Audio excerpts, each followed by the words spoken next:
sud-est de la République centrafricaine. La suite du journal.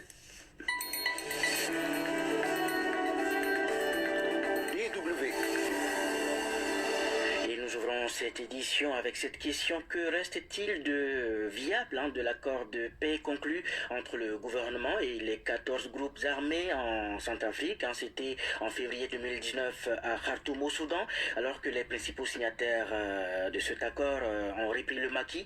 Les garants et facilitateurs, eux, tentent de sauver la paix en ouvrant ce matin à Bangui des négociations avec les rebelles qui sont restés fidèles à cet accord. D'ores et déjà, la coalition des Patriotes pour le changement, le principal mouvement armé, a rejeté cette initiative. Des précisions depuis Bangui avec notre correspondant Jean-Fernand Koina.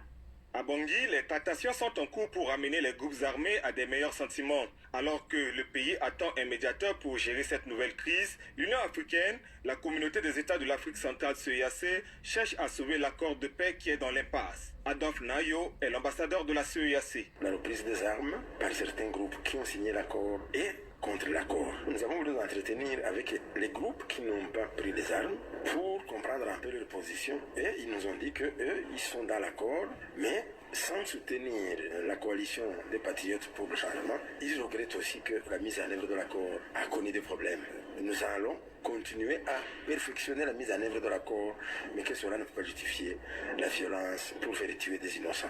L'Union africaine, CEEAC, Union européenne, les Nations unies, tout le monde est pour un dialogue inclusif pour perfectionner les acquis de l'accord. Un dialogue, donc ça veut dire qu'aujourd'hui l'article 35 de l'accord est à élaguer. Non, ce sont les mêmes qui ont dit que l'article 35 doit être appliqué contre les gens qui ont pris les armes. L'article 35 prévoit des sanctions contre les signataires de l'accord de paix qui ne respecteraient pas leurs engagements, notamment en matière de cessation des hostilités. Mais à peine lancée, l'initiative des médiateurs est mal accueillie par la coalition des Patriotes pour le changement, le principal mouvement armé en Centrafrique qui les accuse de jouer aux médecins après la mort. Pour Aboubacar Siddiq, porte-parole de la CPC, l'accord politique pour la paix et la réconciliation est désormais caduc. Vous avez entendu le président de la République qui a fait un décret pour limoger les grands leaders, les signataires de l'accord même en question. Du coup, l'accord est devenu caduc. Ça n'a aucun sens pour l'instant et évaluer quoi? D'autant plus que nous avons demandé une concertation bien auparavant pour recadrer l'accord. Ils ont refusé jusqu'à ce qu'ils ont fait un passage en force pour tenir les élections. Donc maintenant, nous trouvons que cette initiative n'est pas normale, n'a pas sa place. Les représentants des rebelles présents à cette rencontre n'ont pas souhaité parler. Sur le terrain, aucun répit ne semble en vue. Des combats ont opposé les FACA aux rebelles à boire